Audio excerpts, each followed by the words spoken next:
Bon matin à tous. Enchanté, ça me fait plaisir d'être ici dans votre belle église, que je connais bien au fil des années. Je suis ici à Montréal depuis 20 ans à faire du ministère. Je connais votre église à travers des conférences, des temps où même j'ai vu Dr. John Piper ici, et évidemment votre bon pasteur, Yannick Etier, que j'aime beaucoup. On se voit souvent pour Sola. Je suis sur le conseil d'administration de Sola, donc on est en rapport régulier. Je le voyais récemment, acheter des beaux nouveaux souliers. J'étais au centre d'achat, puis Yannick! Puis je voyais ces beaux nouveaux souliers. Je me disais, wow, t'as du style! Donc vous avez un pasteur qui est non seulement jeune de cœur, qui a du style, mais, je blague là, mais qui aime beaucoup Jésus, qui aime votre Église, qui aime le Québec, et qui a un plan à travers Sola, à travers l'Église de l'Espoir. Alors, vous êtes grillés, comme on dit en québécois. Vous avez une belle église avec un pasteur passionné. C'est une joie pour moi d'être ici et j'ai des choses à vous dire. Je pense que le Seigneur, j'espère, on disait en arrière, j'espère que le Seigneur allait nous parler. Je prie pour cela. Mon épouse et moi, on réfléchissait, on parlait justement de ce prêche. Alors, je prie que vous puissiez être stimulés dans votre foi. C'est des temps économiquement un peu intenses, hein, avec ce qui se passe dans le Sud. Disons que c'est un peu du n'importe quoi, la tension mondiale. On le sent dans notre porte-monnaie, on le sent dans les médias. Il y a beaucoup d'incertitudes. La politique est hyper polarisée, même au Québec, au Canada. Là, les élections encore s'en viennent. Les relations humaines sont tendues. Alors, si tu oublies la politique, vous avez vu avec des amis, avec des confrères, avec vos enfants, peut-être avec vos époux, épouses, ça peut être tendu, ça peut être difficile à cause des pressions du monde. Et évidemment, vous allez voir du péché. Nos santé peuvent être vacillantes. Moi, j'ai des amis qui sont malades. J'ai un ami qui a le cancer depuis 8 ans et qui se bat, pasteur, qui voyage le monde, mais qui se bat avec un cancer des os. Et évidemment, ou simplement, là, s'il n'y a rien de ça qui vous touche, là, ben, c'est l'hiver qui n'arrête plus de finir. C'est du n'importe quoi. Là. Quel hiver incroyable avec des mètres de neige. Encore il neige ce matin. Puis là, tu peux te dire, je parlais avec mon père il y a quelques minutes. Il dit, ouais, je m'en vais à la plage. Il est en Floride. Je dis, ah ouais, OK, bravo. Merci, papa. Donc, on s'entend que vivre sur cette terre, c'est pas évident. Puis, un de nos plus grands défis en tant que chrétiens, c'est d'être joyeux. C'est trouver la joie en Christ, notre plaisir en Jésus-Christ. Vous allez être d'accord avec moi que c'est un grand défi. Souvent, on est en Jésus, mais on a le visage long. Puis on se dit, waouh, le monde a l'air plus joyeux que nous. Comment expliquer ça? Prions. Seigneur Jésus, nous venons à toi. Nous voulons être des chrétiennes joyeux en Jésus-Christ. Nous te demandons de nous parler par ce prêche, où on regarde la vérité de la joie dans la parole de Dieu. Seigneur, on en a besoin pour toutes sortes de raisons, chacun de nous pour des raisons différentes, mais on veut émaner la joie de Christ dans un monde sombre, tendu, fâché, séparé, divisé. Seigneur, fais de nous des hommes et des femmes joyeux en Christ. En ton nom, nous prions. Amen. Nous allons ce matin dans l'Évangile de Jean, au chapitre 15, les versets 9 à 11, dans la nouvelle édition de Genève. Jean 15, 9 à 11. « Comme le Père m'a aimé, je vous ai aussi aimé. Demeurez dans mon amour. Si vous gardez mes commandements, vous demeurerez dans mon amour, de même que j'ai gardé les commandements de mon Père et que je demeure dans son amour. Je vous ai dit ces choses afin que ma joie soit en vous et que votre joie soit parfaite. » C'est des beaux textes. Une joie parfaite, parce que c'est ce qu'on veut. Moi, j'enseigne de façon expositionnelle, comme votre pasteur souvent. Le mouvement Calvary Chapel, c'est un mouvement où on passe à travers la Bible, verset par verset. Depuis 1965, là, avec Chuck Smith, on parlait justement de Jesus Revolution, qui est le film qui parle du début du mouvement de Calvary. Mais quand on est invité comme ça, on peut s'amuser un peu et faire une étude plus vaste ou plus thématique. Et si vous voulez bien, je vais le faire avec vous. Notre texte central est celui-ci. Mais on va aller partout dans la Bible dans les prochaines minutes. Je me regarde si j'ai du temps. On m'a donné 1h45 de prêche. Alors, ça va bien aller, ça va bien aller. Non, on va finir à temps. Donc, sérieusement, on va se promener dans la parole. Beaucoup des versets seront à l'écran. Je crois évidemment que la Bible enseigne la Bible, alors j'espère que celle-ci, et non pas moi, va vous parler, mais celle-ci et l'Esprit Saint va vous parler. Point numéro 1. Saviez-vous que la joie est commandée? Elle est invitée, ordonnée partout dans la Bible. Saviez-vous ça? Ça commence très vite dans Deutéronome 26, 11. Deutéronome 26, 11.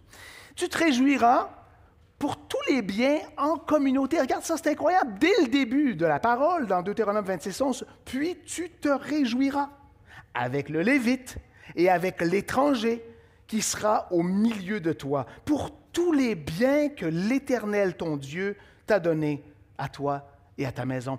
Non seulement on se réjouit parce que Dieu nous donne beaucoup, on est évidemment dans une communauté affluente, on n'est pas dans la grande pauvreté, on a des toits, on a des églises modernes, on a des autos ou le métro, c'est quand même chaud malgré l'hiver, on est béni, quoi. Donc on se réjouit de tout ce qu'il nous donne, mais on ne fait pas ça tout seul. Le chrétien ne se réjouit pas des cadeaux de Dieu seul. Il le fait avec le Lévite. Ici, ce serait le prêtre, ou je te dirais peut-être les leaders de ton Église, si on voulait moderniser cela, mais aussi avec l'étranger, avec celui qui a moins autour de toi. Hier, mon épouse et moi, on visitait 2 familles. On pensait que ce serait une petite visite d'1 heure, 1h30. On a passé 6 heures à visiter des gens. Et puis, c'était des étrangers, des gens qui arrivent relativement récemment et qui ont des défis. On a pu les aimer, mais recevoir tellement. C'est eux qui nous ont nourris. On est allé là, elle vient d'avoir un bébé, puis finalement, c'est elle qui nous a fait un immense repas. Mais donc, les bénédictions que moi et Andrea, par exemple, nous avons, ben on peut remercier Dieu avec l'autre. Tu es d'accord? Quand tu n'es pas seul, tu peux remercier Dieu d'une façon tellement plus belle, tu peux te réjouir. Je disais ça à ma mère ce matin, je dis, maman, va t'occuper de l'autre, ça va t'amener une joie intrinsèque. Alors on dit que, notre point numéro 1, que la joie est commandée partout dans la Bible. Surtout, et vous le saurez si vous êtes un lecteur, lectrice de la Bible, les psaumes, constamment on nous parle de la joie dans les psaumes. Constamment on nous dit « sois joyeux, sois dans l'allégresse ». Alors on regarde dans les psaumes 14, 7, on va regarder toutes sortes de psaumes en rafale.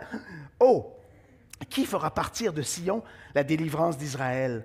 Quand l'Éternel ramènera les captifs de son peuple, Jacob sera dans l'allégresse, Israël se réjouira. » Dans Psaume 32, 11, juste, « Réjouissez-vous en l'Éternel, soyez dans l'allégresse, poussez des cris de joie, vous tous qui êtes droits de cœur. » Hey, ce n'est pas juste une petite joie, un petit peu là, je sens une petite paix. Non, c'est des cris de joie, une allégresse. C'est une grande joie. Dans Psaume 97, 11 à 12.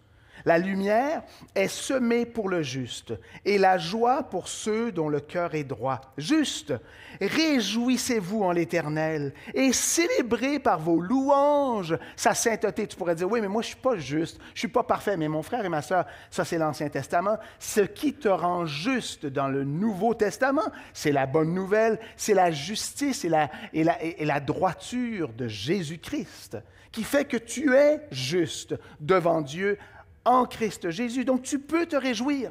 Tu n'as pas à dire, oui, mais je ne suis pas assez bon, je ne suis pas assez parfait, je ne fais pas les choses, je ne lis pas assez la Bible, je ne sers pas assez Dieu. Non, en Christ Jésus, tu es juste, donc tu te réjouis, nous invite la Bible. Servez l'Éternel avec joie. Dans Psaume 100, versets 1 et 2, Psaume 100, versets 1 et 2. Et regardez évidemment les versets, puisque c'est ça qui parle. Psaume de louange, poussez vers l'Éternel des cris de joie. Vous tous, habitants de la terre, servez l'Éternel avec joie. Venez avec allégresse en sa présence. Sachez que l'Éternel est Dieu. C'est lui qui nous a fait et nous lui appartenons. Nous sommes son peuple et le troupeau de son pâturage. Les choses extraordinaires qui sont même dans ce texte-là, on pourrait juste étudier cela. Vous êtes le troupeau de son pâturage, évidemment Jésus étant celui qui vous amène vers l'eau et vous amène vers la nourriture. Mais vous êtes dans sa présence, on va voir, c'est une de nos conclusions. Mais aussi, quand tu sers Dieu, Tu es heureux. Je vais être bien honnête avec toi, il n'y a rien que j'aime plus que ce que je fais maintenant. Prêcher, partager la parole avec vous, amène une joie incalculable pour moi. Toi, c'est où? Où est-ce que tu es heureux à servir Dieu? Ça peut être évidemment en bénissant tes enfants. Ça peut être en servant à ton travail avec une attitude qui plaît à Jésus. Ça peut être avec ton époux, ton épouse. Ça peut être avec tes amis. Et oui, évidemment, dans l'Église. Quand on s'investit dans l'Église, on est en communauté, on est en joie, ça nous fait du bien. Tu te réjouis évidemment dans ton Créateur. Ce n'est pas juste des choses extérieures, mais là, on se tourne vers le Créateur qui a tout fait, Psaume 149, 2 à 5. On en voit des versets, hein? Je pense que plus on se baigne dans la parole, plus nos cœurs sont transformés. Psaume 149, 2 et 5. Qu'Israël se réjouisse en celui qui l'a créé, que les fils de Sion soient dans l'allégresse à cause de leur roi, qu'ils louent son nom avec des danses, qu'ils le célèbrent avec le tambourin et la harpe. Car l'Éternel prend plaisir à son peuple, il glorifie les malheureux en les sauvant. Que les fidèles triomphent dans la gloire, écoutez bien, qu'ils poussent des cris de joie sur leur couche, ça c'est sur leur lit. Est-ce que tu fais ça? Le matin quand tu te lèves, « Ah, Seigneur, tu es bon! » Je me réveille encore, je suis encore au chaud, l'hiver est encore là, mais je suis en toi. C'est pour ça que tu te réjouis dès ton réveil. Et évidemment, ça peut être à ton coucher aussi. Merci Seigneur de m'avoir gardé aujourd'hui parce que tu es bon, tu es grand. Je me couche dans la joie. On est loin de ça, hein? Souvent, on se couche dans l'anxiété, on se couche dans le doute, on se réveille dans le stress du lundi matin. La fin de la semaine de relâche, les enfants à l'école, il faut retourner au travail. Réjouissez-vous dans le juste juge. Parce qu'on sait qu'il y a injustice. On sait qu'il y a un moment dans votre vie, on va parler du péché, où les choses ne vont pas bien. Et tu dis, mais voyons donc, quand est-ce que la justice de Dieu va venir pour réparer ce monde brisé? Psaume 67, 2 et 5. Que Dieu ait pitié de nous et qu'il nous bénisse, qu'il fasse luire sur nous sa face, pause, afin que l'on connaisse sur la terre ta voie et parmi toutes les nations ton salut. Les peuples te louent, ô Dieu, tous les peuples te louent, les nations se réjouissent et sont dans l'allégresse, écoutez bien, car tu juges les peuples avec droiture et tu conduis les nations sur la terre. Il faut avoir assurance. Quand tu regardes évidemment la situation politique ou la situation sociale, économique, tu peux te dire, mais c'est de l'injustice pure, c'est dur dans toutes sortes de pays, dans toutes sortes de lieux, que ce soit en Ukraine, que ce soit... Mais tu dis, mais quelle injustice! Mais tu as confiance que Dieu, dans sa justice, dans sa droiture, régnera et restaurera. Ça t'amène une joie, ça t'amène une paix, ça t'amène une confiance. Écoutez, mes frères et sœurs, ce n'est pas juste une joie qui est personnelle, qui est privée, qui est intérieure, mais même la nature, c'est une joie universelle. La nature, la création de Dieu, nous dit la Bible, se réjouit. Et ça, c'est intéressant, ça nous fait du bien de sortir. On est allé il y a 2-3 jours dans la montagne, c'était un petit peu moins froid, et on est allé marcher, puis on voyait, on n'a pas vu de grands animaux évidemment, mais on voyait les ruisseaux dans la neige. On disait, mais est-ce que c'est beau, Psaume 96, 11. C'est bien. Que les cieux se réjouissent et que la terre soit dans l'allégresse. C'est beau, non? Que la mer retentisse avec tout ce qu'elle contient, mon père qui regarde l'océan au moment où on se parle. Que la campagne s'égaye avec tout ce qu'elle renferme. Que tous les arbres des forêts poussent des cris de joie devant l'Éternel, car il vient, et là on parle encore de sa justice, pour juger la terre. Il jugera le monde avec justice et les peuples selon sa fidélité. Si la nature se réjouit, est-ce que nous, qui sommes la plus grande de sa création, devrions se réjouir? La réponse est évidente. La joie est simple. La joie est simple quand on comprend que Dieu nous accepte, donc ce que nous faisons et ce que nous sommes, on est accepté, frères et sœurs. T'es pas, ouais, mais je suis pas sûr, Sébastien, tu as des problèmes. Je suis pas sûr, Joanne, t'es pas au travail avec les enfants, je sais pas, t'es pas toujours bien. Non, Dieu t'accepte, nous dit Ecclésiaste 9, 7. Va, mange avec joie ton pain et bois gaiement ton vin, avec l'imitation bien sûr, car dès longtemps, Dieu prend plaisir à ce que tu fais. C'est beau, hein? Il prend plaisir dans ce que tu es, dans ce que tu fais. Ce que tu es, c'est ailleurs dans la Bible. Ce que tu fais, je te dirais ton travail. Je te dirais tout ce que tu fais dans tes efforts pour lui, mais pour ta communauté. Dieu dit, mais c'est beau, c'est bien. Il se réjouit. Il n'est pas un tyran dur qui te demande plus de performance. Ça, c'est l'humain qui fait ça. Ça, c'est la religiosité qui fait ça. Ça, c'est le légalisme qui fait ça. Dieu n'est pas ainsi. Dieu n'est pas ainsi. Donc, tu peux avoir une joie. Wow! Il se réjouit de ce que je fais, de ce que je suis. C'est une joie partagée, mon frère et ma sœur. Alors, on a dit que la nature se réjouit. Toi, tu dois te réjouir. Tu t'étais interpellé à te réjouir. Mais dans Jérémie 32, 40 à 41, regarde ce que ça dit. Dieu lui-même se réjouit. Je traiterai avec eux une alliance éternelle. Je me détournerai plus d'eux, je leur ferai du bien et je mettrai ma crainte dans leur cœur afin qu'ils ne s'éloignent pas de moi. Écoutez bien, je prendrai plaisir, c'est beau, à leur faire du bien. Et je les planterai véritablement dans ce pays de tout mon cœur et de toute mon âme. Dieu prend plaisir à te faire du bien. Savais-tu cela? Non, non, Dieu est dur. Dieu veut me mettre dans un labyrinthe de tests, d'épreuves. C'est pour ça que je souffre. C'est faux. Dieu prend plaisir à te faire du bien. Ce qui fait mal, c'est le péché. Ton péché et le péché des autres. On vit dans un monde complètement tordu. Donc, tu vas souffrir. Il y a des tribulations sur cette terre, nous dit Jésus, mais attention, j'ai vaincu le monde. Dieu prend plaisir à te faire du bien. Même lui a de la joie parce qu'il s'occupe de toi. Ça, c'était juste notre point numéro 1, on en a 5. Point numéro 2. Une joie, pour ça je te dis, 1 heure et demie. Une joie glorieuse en Jésus dans le Nouveau Testament. Une joie, je pense qu'on vient de mettre l'horloge devant moi ici. Une joie, wow, c'est mon cœur bat. OK, une joie glorieuse, je me réjouis du temps limité. Une joie glorieuse en Jésus dans le Nouveau Testament. Évidemment, on n'est pas des hommes et des femmes de l'Ancien Testament. Oui, on le lit, on y croit, mais on est des hommes et des femmes de la Nouvelle Alliance. La bonne nouvelle, on est des hommes et des femmes de l'Évangile, l'Evangelion, la bonne nouvelle, et c'est ce qu'on fait dans Sola. On enseigne le gospel-centeredness. Le centre de tout ce qu'on fait doit être autour de la bonne nouvelle. Sinon, c'est fais ci, fais ça, fais pas ci, fais pas ça, sois un bon garçon, et là, tu seras un petit peu heureux parce que tu as performé correctement. C'est pas ça. Tu es heureux et heureuse parce qu'il y a une bonne nouvelle. On la voit dans Luc 2. 10 et 11. Dès le début de l'arrivée de notre Seigneur Jésus, mais l'ange leur dit, « Ne craignez point, car je vous annonce une bonne nouvelle qui sera pour tout le peuple le sujet d'une grande joie. C'est qu'aujourd'hui, dans la ville de David, il vous est né un sauveur qui est le Christ, le Seigneur. » Une bonne nouvelle, sujet d'une grande joie. Hey, c'est quelque chose, là.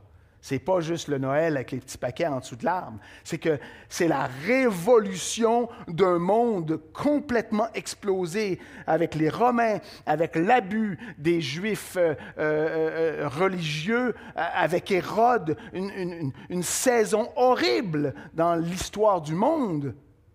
Je ne sais pas comment tu trouves que notre époque est actuellement, mais regarde les cours qui sont donnés à nos enfants dans les écoles publiques. Regarde ce qui se passe socialement, économiquement, politiquement. C'est hyper tendu. Jésus est bonne nouvelle. Et quand il y a une bonne nouvelle, ça amène une réjouissance. Wow! Merci de me dire qu'il y a une bonne nouvelle. Jésus lui-même t'invite à se réjouir. Donc, ce n'est pas juste parce qu'il arrive que tu devrais, mais lui te dit, écoute, dans Matthieu 5, 12, réjouissez-vous. Réjouissez-vous, dit le Seigneur, et soyez dans l'allégresse, parce que votre récompense sera grande dans les cieux. Là, tu as une garantie que la vie éternelle, il y aura abondance, il y aura récompense. Donc, tu dis, OK, sur cette terre, il y a des tribulations. Après, il y a bonheur et joie. Mais vous comprenez bien que ça se traduit au quotidien. Tu ne vis pas juste dans le bonheur du futur. Luc 10, 19 et 20. Voici. Je vous ai donné le pouvoir de marcher sur les serpents, les scorpions et sur toute la puissance de l'ennemi, dit Jésus, et rien ne pourra vous nuire.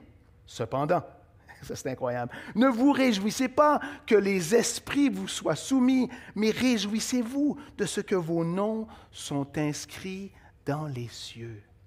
Hey, ça nous amène une grande joie. Écoute, je suis sur terre, mais je sais que mon nom a été mis dans le livre de la vie pour la vie éternelle, mais même aujourd'hui, tu te dis, je ne suis pas seul. Dieu me connaît.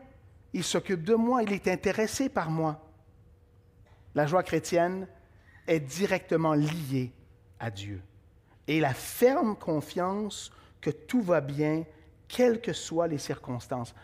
Frères et sœurs, nous sommes des hommes et des femmes de la parole, donc des promesses de Dieu. André et moi, on regardait la Bible vendredi soir.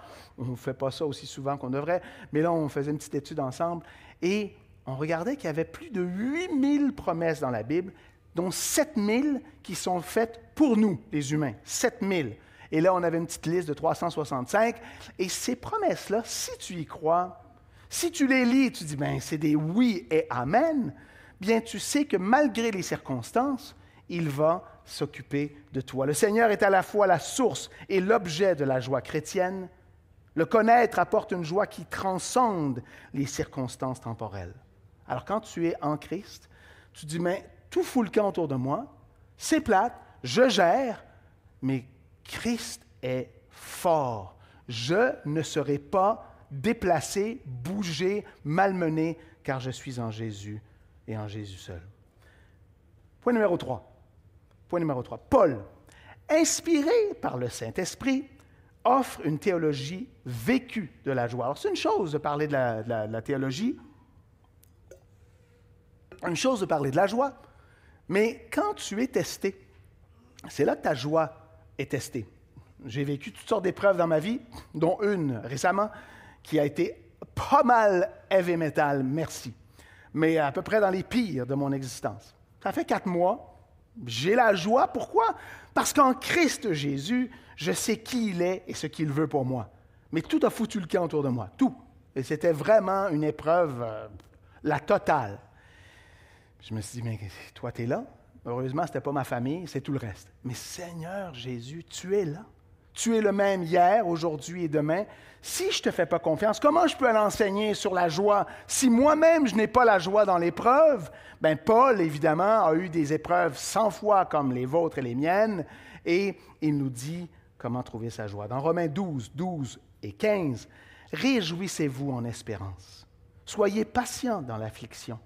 Persévérez dans la prière. » Et là, on saute, « Réjouissez-vous avec ceux qui se réjouissent. » Et pleurer avec ceux qui pleurent.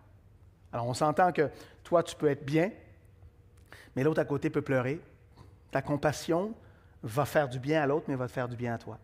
D'aller comprendre ce que l'autre vit, ça va vraiment donner un sens à ta vie. Et ce qu'on m'a dit d'ailleurs dans mon épreuve, c'est, écoute, occupe-toi des autres. Va bénir l'autre, tu vas voir que ta vie va être moins lourde. Et c'est effectivement ce qui se passe. Réjouis-toi dans l'espérance, sois patient dans l'affliction, persévère dans la prière. Dans 2 Corinthiens 6, 10, et encore Paul, évidemment, comme attristé, nous sommes toujours joyeux, c'est incroyable. Comme pauvres, nous en enrichissons plusieurs. Tu vois, c'est l'autre comme n'ayant rien, et nous possédons toutes choses. Pouah! Ça, c'est une théologie extrêmement développée, mais vécue. Paul a été dans la grande disette, Paul a été haï, Paul a été battu, Paul a été fouetté, et pourtant, il se tournait vers l'autre, partageait l'Évangile, voyageait. Et évidemment, ce n'est pas nos appels à tous, mais chacun de nous, dans nos épreuves, on est testé à dire, mais qu'est-ce que tu fais ici, Seigneur? Et comment puis-je bénir l'autre? Comment je peux garder ma joie à travers l'épreuve? 2 Corinthiens 13, 10. Au reste, frères, soyez dans la joie. Perfectionnez-vous, consolez-vous, ayez un même sentiment, vivez en paix et le Dieu d'amour et de paix sera avec vous. Des versets extraordinaires, non? Soyez dans la joie. Et la joie t'amène un perfectionnement, t'amène une consolation. Alors, tu ne peux pas être perfectionné et consolé si tu es comme ça. Ah non, c'est dur, la vie ne va pas bien, je ne suis pas heureux, je ne suis pas joyeux, j'ai pas ma joie en Jésus. Puis là, tu dis, OK, travaille-moi, Seigneur, puis fais. Ça ne fonctionne pas comme ça.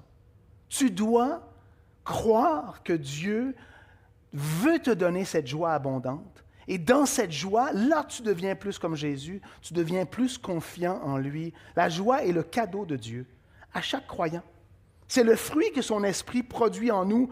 Regarde l'ordre, tu le connais bien là, dans Galates chapitre 5, verset 22. Le fruit de l'esprit, c'est l'amour. Amen. Regarde le deuxième. Mais il faut le faire. La joie. Ensuite, on les connaît les autres, la paix, la patience, la bonté, bénignité, fidélité, douceur, tempérance. Mais le deuxième, c'est la joie, ce n'est pas un détail. L'amour, amen. Ça, on n'a aucun doute qu'il faut aimer Dieu et aimer son voisin. Mais tout de suite après, le fruit de l'amour, c'est l'allégresse. Est-ce qu'on vit comme ça? Une joie puissamment vécue dans l'Épître aux Philippiens. Paul est en prison, Paul va mourir, sa tête sera tranchée, ça ne va pas bien, et pourtant, il nous dit clairement dans Philippiens qu'on peut être heureux, on peut être joyeux. Philippiens 2, 17, 18. Et même si je sers de libation pour le sacrifice et pour le service de votre foi, je m'en réjouis. Je me réjouis avec vous tous. Vous aussi, réjouissez-vous de même. Réjouissez-vous avec moi. Mais là, tu peux dire, moi, c'est lourd. Comment je peux faire ça? C'est surnaturel. C'est une œuvre de Dieu. Cette joie-là doit être donnée par Dieu à toi. Mais tu sais quoi? S'il te demande de l'avoir, il va te la pourvoir. Il va t'équiper pour être heureux. Philippiens 3, 1. Au reste, mes frères, réjouissez-vous dans le Seigneur. Écoute, c'est assez clair. La joie, c'est la volonté de Dieu. Souvent, tu te demandes, c'est quoi la volonté de Dieu? Seigneur, je veux savoir qui je marie, où je vais, où je travaille, qu'est-ce que je fais? Il y a des choses qui ne sont pas claires. Par exemple, qui tu maries? Mon fils vient de se marier, mais il y a eu des tentatives avec 7 différentes filles avant. C'était pas clair. C'est-tu elle? C'est-tu elle? C'est-tu elle? C'est-tu elle? Là, on se parlait jusqu'à 2 heures du matin, c'était complexe, tu comprends? Et là, finalement, bingo, c'est elle, c'est clair, c'est la volonté de Dieu, mais c'est pas clair. Mais il y a des choses claires. Il y a des choses claires. Par exemple, l'abstinence sexuelle avant le mariage. Ça, c'est clair. 1 Thessaloniciens 4, ne soyez pas dans l'immoralité sexuelle. Ça, c'est une chose claire. Je jette ça ici, là. C'est en lien justement avec le mariage. Mais dans Philippiens 4, 4, ce qui est clair aussi, c'est réjouissez-vous toujours dans le Seigneur. Je le répète, réjouissez-vous. Et 1 Thessaloniciens 5, 16, soyez toujours joyeux. Priez sans cesse. Rendez grâce en toutes choses, car c'est à votre égard la volonté de Dieu en Jésus-Christ. Ça pourrait-tu être plus clair? Tu ne veux pas? Hein? Tu peux dire, oh, non, c'est juste la prière qui veut qu'on aille. C'est juste rendre grâce. Non, c'est l'ensemble. Sois toujours joyeux. Prie sans cesse. Seigneur, merci. Ça ne va pas bien, mais regarde ce que tu as fait dans ma vie. Je te fais confiance. Je vois tes promesses. Je vois que mon nom est écrit dans le livre de la vie. Alléluia, Seigneur. Tu es bon, tu es grand, je t'aime, je suis heureux. Est-ce que c'est comme ça qu'on vit? Frères et sœurs, c'est possible, c'est nécessaire. Ça nous transforme et ça transforme le monde autour de nous. On demandait tout à l'heure, est-ce qu'on pourrait avoir un réveil comme il y a eu dans le mouvement Calvary Chapel en 1965, dans le film Jesus Revolution? Je ne sais pas qu'est-ce qui pourrait amener un réveil aujourd'hui, mais il est clair que les chrétiens que je côtoie partout dans le monde où je vais sont souvent comme ça. Sauf dans les pays les plus pauvres, les plus souffrants. J'étais au Rwanda il y a quelques années.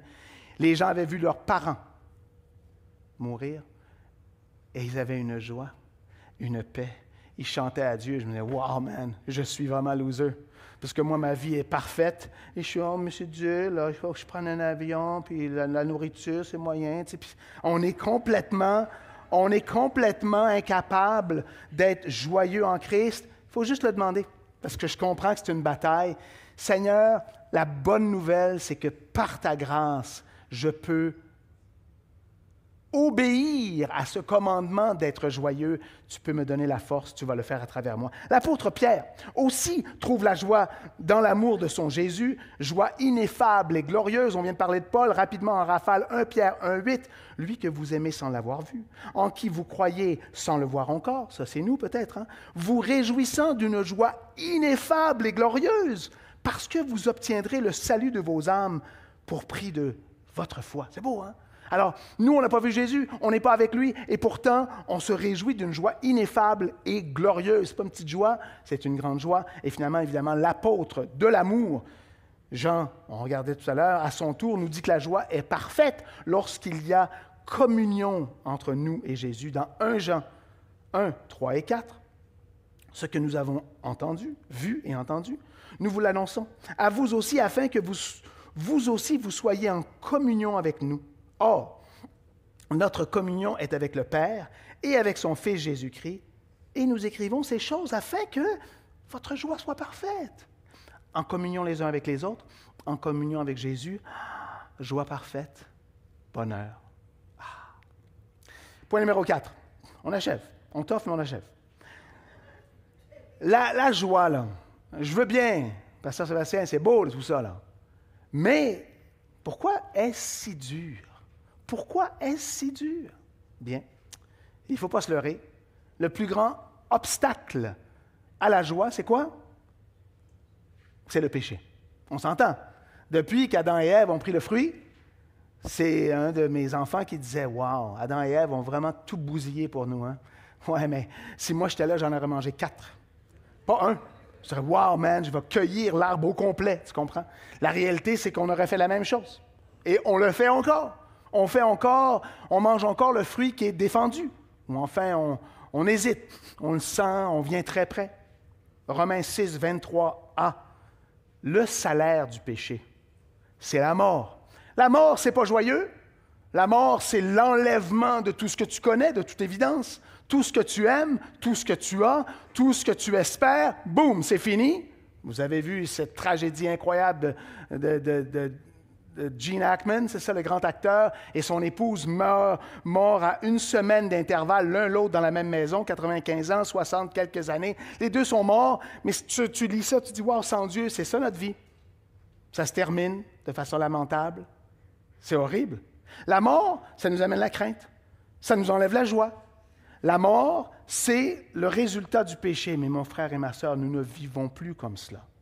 Nous n'avons plus peur de l'aiguillon de la mort. Car la bonne nouvelle fait que nous avons la vie éternelle. Donc, on n'a plus peur.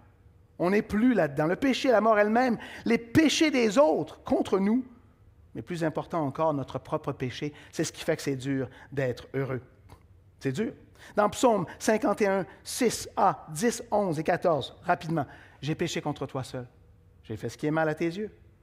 Annonce-moi, regardez bien, l'allégresse et la joie, et les eaux que tu as brisées se réjouiront. Détourne ton regard de mes péchés, efface toutes mes iniquités. Rends-moi, c'est beau, hein, la joie de ton salut et qu'un esprit de bonne volonté me soutienne. » Écoute, c'est clair. La première raison pour laquelle on a de la misère à être joyeux, c'est qu'on pêche. Je pêche. Je suis amer, je suis baveux, je suis prétentieux, je sais pas, je fais 1000 choses tout croche. Et là, en résultant, je suis pas bien, et c'est sûr que mon péché, là, il y a le péché de l'autre. On s'entend que les autres nous font baver. Écoute, toute action pécheresse, toute action qui nous éloigne de la joie, il faut le confesser, il faut l'admettre, il faut dire « Wow, ça, là, ça ne produit pas de la joie. » J'étais en conflit avec Andrea parce que je pensais que j'avais raison. Et là, j'ai eu raison. J'ai bien texté que j'avais raison. Et là, c'est drôle, mais je ne suis pas bien pantoute. J'ai raison, mais je ne suis pas bien. C'est sûr. Parce que quand tu pêches, tu n'es jamais bien. Tu comprends? Donc, tu demandes pardon, tu confesses, tu dis « Excuse-moi, j'aurais pas dû, j'aurais pas bien. » Et là, soudainement, il y a un nouveau vent de paix, de joie qui revient. Et ça, c'est pour tous les péchés. Il y en a une gang, on n'a pas le temps d'aller à travers ça. Nous vivons dans un monde corrompu par le péché, on s'entend là-dessus. Mais votre espoir est dans le Dieu vivant, pas dans un monde mourant. Ce n'est pas dans un monde mourant. Il est capable de nous empêcher de trébucher et de vous mettre en présence de sa gloire irréprochable. La joie du Saint-Esprit, malgré la tribulation, ce n'est pas sur l'écran. J'ai rajouté ça ce matin, je trouve que c'est un verset extraordinaire. Écoutez bien, 1 Thessaloniciens 1,6. « Et vous-même, vous avez été mes imitateurs et ceux du Seigneur, en recevant la parole au milieu de beaucoup de tribulations. » Et Paul conclut, « avec la joie du Saint-Esprit. Peut-être vous êtes ici, vous voyez plein de versets, vous voyez le petit pasteur qui s'anime en avant, mais dans le fond, à l'intérieur, ça brûle, ça fait mal, vous êtes triste, ça ne va pas bien, et ça nous arrive tous dans un moment ou un autre de la semaine, pour ne pas parler de la vie, de l'année. Frères et sœurs, la joie du Saint-Esprit, à travers la tribulation causée par le péché, celui de l'autre, et le tien. Ce n'est pas juste toi qui te fait souffrir, c'est les autres, évidemment. Mais tu es préservé, nous dit Jude 24, pour paraître devant lui dans la grande joie. Très beau verset, et ça c'est à l'écran, je pense, Jude 24. Or, à celui qui peut vous préserver de toute chute, à celui qui peut vous préserver de toute chute et vous faire paraître devant sa gloire irrépréhensible et dans l'allégresse, à Dieu seul, notre Sauveur, par Jésus-Christ, notre Seigneur, soit gloire, majesté, force et puissance, dès avant tous les temps et maintenant et dans tous les siècles. Amen. Écoute, ça conclut le fait que c'est pas toi. C'est lui qui te préserve, c'est lui qui te fait paraître devant sa gloire, irrépréhensible et dans l'allégresse. Essaie pas trop fort. Tu ne seras pas capable. Là, tu vas devenir ultra-légaliste dans ta capacité d'être joyeux. Je suis joyeux. Mais non, tu ne l'es pas, justement. Tu es hyper tendu et tu mets de la pression sur les autres et tu mets de la pression sur toi-même. Et non, Seigneur, c'est toi qui me tiens. C'est toi qui me préserve. C'est toi qui me garde. C'est toi qui me donne l'allégresse. Je veux la recevoir. Je suis conscient que c'est l'état dans lequel tu veux que je sois. Amen. On termine. Point numéro 5. Le Christ incarné. C'est la voie du bonheur. Le Christ incarné, la voie du bonheur. On souffre, hein? Je parlais à ma mère ce matin, qui souffrait avec des larmes. Elle dit, il y a tellement de gens qui ne se convertissent pas. Elle était triste pour ceux qui ne se convertissent pas. Parce qu'on sait qu'ils ne peuvent pas avoir la vraie joie, même la joie terrestre. On va voir qu'ils la cherchent dans toutes sortes d'endroits, incluant la plage. Mais on la cherche, parce que mon père n'est pas croyant, on la cherche partout, hein? Mais en l'intérieur, on ne l'a pas et on ne l'aura pas dans l'éternité. Nous, on a, et pas parce qu'on est meilleur, mais parce que dans l'élection et dans cette réponse miraculeuse, nous avons été inscrits dans le livre de la vie, Luc 1,14. Il sera pour toi un sujet de joie et d'allégresse. Et plusieurs se réjouiront de sa naissance. Parce que Jésus est venu, nous avons la réjouissance. Jésus est venu dans ta vie. Moi, je me suis converti il y a 33 ans. J'ai 37 ans. Et donc, alors, je me suis converti il y a 33 ans. Ça fait 33 ans que j'ai vu la douceur et l'amour de Jésus. Si tu n'as pas ça, tu peux essayer à bien des endroits. D'ailleurs, rapidement, vous avez entendu mon petit bio, c'est n'importe quoi, mais avant mon salut, je cherchais à gauche, à droite, que ce soit les femmes, que ce soit la drogue, que ce soit les voyages, que ce soit le petit succès que j'avais. Je prenais mes chèques de paye de Radio-Canada, puis je les mettais sur mon babillard, parce que je n'avais pas le temps de les encaisser, je ne savais pas quoi faire avec. C'était pas beaucoup d'argent, j'étais un jeune homme, c'était une autre époque. Mais c'est pour te dire qu'on peut chercher le bonheur à gauche, à droite, peut-être que tu es encore là-dedans. Parce que tu cherches encore dans ta carrière, dans tes amours, dans la sexualité, dans l'auto-satisfaction, tu ne le trouveras pas. Si nous voulons trouver le vrai bonheur, nous ne devons pas chercher à la manière du monde, nous devons la chercher à la manière indiquée par Jésus. Maintenant, ce qui est extrêmement intéressant, James Montgomery Boyce, nous devons la chercher de la manière indiquée par Jésus. Maintenant, si Jésus était heureux, dans ce sens spirituel profond, alors il s'ensuit que nous pouvons aussi être heureux. Car Jésus s'est fait comme nous, dans toutes nos souffrances, dans nos tentations, dans nos déceptions, afin, écoutez bien, Boyce est sage, que nous devenions comme lui.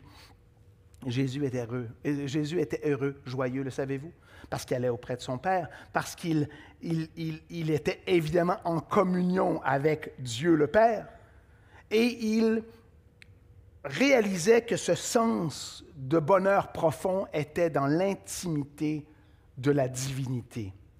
Mon frère et ma sœur, c'est disponible pour toi. Il veut que tu ressembles à Jésus, que tu cherches le Père. Nous, on cherche Jésus, on est rempli de l'Esprit. Écoutez, s'il y avait un secret du bonheur et de la joie, s'il y avait un secret du bonheur et de la joie, un simple ABC, là, les pasteurs, on aime bien bouillir ça au plus simple. Je vous dirais, c'est sa présence. Sa présence. La présence de Dieu cherche sa face. Comment interagis-tu avec Jésus? Par lui. Aime-le. Dis-le. Ah, je t'aime, Seigneur. J'ai besoin de toi, Seigneur. Où es-tu, Seigneur? Montre-moi dans ta parole, montre-moi dans la prière, montre-moi dans une louange. J'écoutais une très belle louange en m'en venant ici, une louange extraordinaire avec la neige qui tombait. Je disais, waouh, c'est glissant, c'est n'importe quoi. Et pourtant, je cherchais la communion avec Jésus pendant quelques moments avant d'arriver ici. Sa présence. Cherche sa face. J'aime bien Psaume 16, 11. Je suis vendu à ces versets-là. Tu me feras connaître les sentiers de la vie. Il y a d'abondantes joies devant ta face. Et ça va plus loin, des délices éternelles à ta droite. Eh oui, les abondantes joies et les délices se trouvent dans la présence de Christ. Attention, pas seulement religieusement. Parce que vous saurez que les délices, le mot, c'est jouissance, ça veut dire profiter de tout ce qu'il nous a donné, mais avec Dieu au centre. Si c'est un bon repas avec des amis, si c'est un temps extraordinaire avec tes enfants sur la patinoire durant la semaine de relâche, si c'est un temps d'amour avec ton épouse, c'est des jouissances éternelles dans la présence de Christ avec ce qu'il t'a donné. Parce que tu te souviens au tout début, dans Deutéronome, il te donne plein de choses en communion. Donc, ce n'est pas juste « Seigneur, je t'aime, je prie le Seigneur, c'est là que je suis heureux ». Non, non, non. C'est en communion avec tout ce qu'il a fait. Donc, tu peux être un homme qui cherche, une femme qui cherche les délices de ce monde en Jésus, incluant le voyage, incluant la plage, incluant la neige, incluant tout, quoi. Et c'est aussi des temps à lire la Bible avec un café. C'est aussi des temps d'église comme ceux-là. Ah, j'ai des délices éternels dans ta présence. Un autre verset pour point A, chercher sa présence. Vous donc aussi, Jean 16, 22, 24. Vous donc aussi, vous êtes maintenant dans la tristesse. Ça, c'est vrai, hein? Des fois, c'est tough. Tu ne peux pas évader. Hein? Sébastien, tu prêches la joie, ça ne va pas bien. Je suis malade, je suis seul, je n'ai pas de sous, c'est du n'importe quoi. Mais je vous reverrai. Et votre cœur se réjouira, et nul ne vous ravira votre joie. Jusqu'à présent, verset 24, vous n'avez rien demandé en mon nom. Demandez, et vous recevrez. Écoutez bien, afin que votre joie soit parfaite. Prie, mon frère. Ma sœur, demande. Je ne suis pas bien, je suis anxieux, je suis triste. Que ma joie soit parfaite, Seigneur, je te demande d'agir, de te présenter, de me changer, de changer les éléments autour de moi, de me donner une joie abondante dans l'épreuve, mais aussi, peux-tu faire cesser l'épreuve, s'il te plaît, Seigneur? Et vous savez quoi? Il est intéressé. Il agira. B. Comment avoir ce secret du bonheur? Simplement, Pastor Style ici, là, pour que ce soit clair, B, ses priorités. Ses priorités, chercher premièrement son royaume. Vous connaissez le verset, évidemment, Matthieu 6, 33. Cherchez premièrement le royaume et la justice de Dieu, et toutes ces choses vous seront données par-dessus. Je répète, on pense souvent que le bonheur est seulement dans l'élément religieux de notre vie. C'est faux. La foi chrétienne, elle est intégrée dans notre vie. C'est pour ça qu'on sourit au travail, on sourit dans la circulation, on sourit dans le métro. Puis si tu ne souris pas, il y a dans ton œil une joie. Okay? Tu ne peux pas prétendre comme ça dans le métro. Tu peux dire, « Wow, man, je suis né de nouveau. J'ai la vie éternelle. J'ai un appel même à prêcher, peut-être aux gens dans le métro. J'ai un appel à vivre ma foi dans une abondance. » Tu cherches son royaume et le reste t'est donné de surcroît. Donc souvent, nos priorités ne sont pas au bon endroit. Tu cherches plutôt le travail, tu cherches plutôt l'amour, tu cherches plutôt la résultante de tes situations problématiques, et pourtant, tu n'es plus centré sur Christ. Puis tu te demandes pourquoi tu n'es pas bien. Tourne-toi vers Jésus.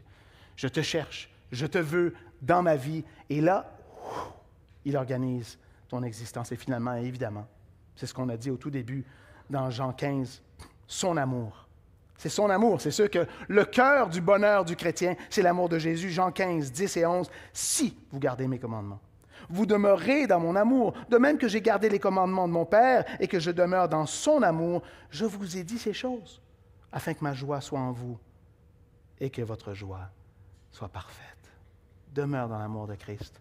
Oui, il y a des choses à mettre de côté. Il y a des choses à obéir. Par la grâce de Dieu, aide-moi, Seigneur, à vouloir faire ta volonté dans ma vie. Je finis avec quelques petites questions, quelques petits points. Est-ce que vous connaissez le secret du bonheur? Ben, je te dirais que beaucoup des chrétiens que je côtoie, peut-être que je ne côtoie pas la bonne gang, mais ne connaissent pas. Je trouve que leurs visages sont longs. Je trouve que la tristesse est souvent présente. C'est vrai que c'est un monde dur, mais en Christ, on vient de le voir. Même les chrétiens se battent avec cela. Reconnaissez-vous le fait que le bonheur vient de Dieu? Apprenez que le premier pas vers le bonheur de Dieu est de reconnaître qu'il vous a pardonné. Premièrement, tu es pardonné. Es-tu né de nouveau? As-tu donné ta vie à Christ? Est-ce que tu comprends qu'il est mort sur la croix pour tes péchés? C'est lui seul qui t'a libéré de la dévastation de ton péché et du péché d'autrui.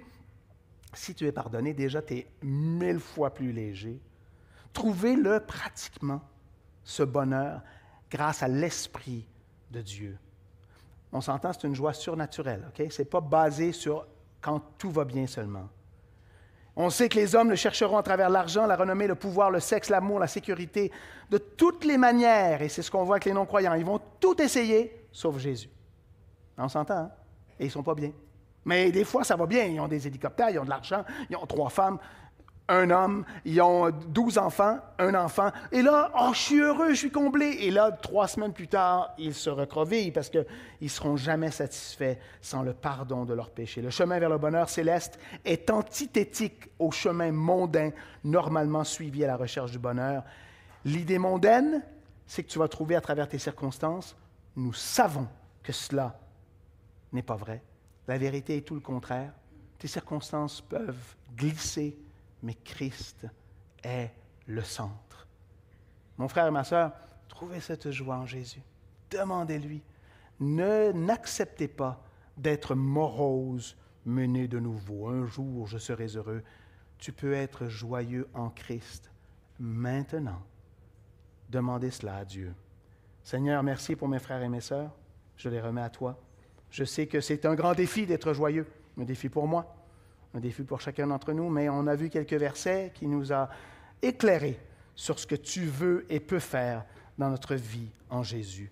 Fais de nous des hommes et des femmes passionnés pour toi et donc émanant de cette joie de connaître l'Éternel vivant.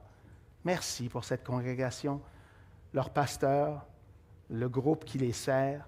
Bénis-les dans la joie abondante. En ton nom. Amen.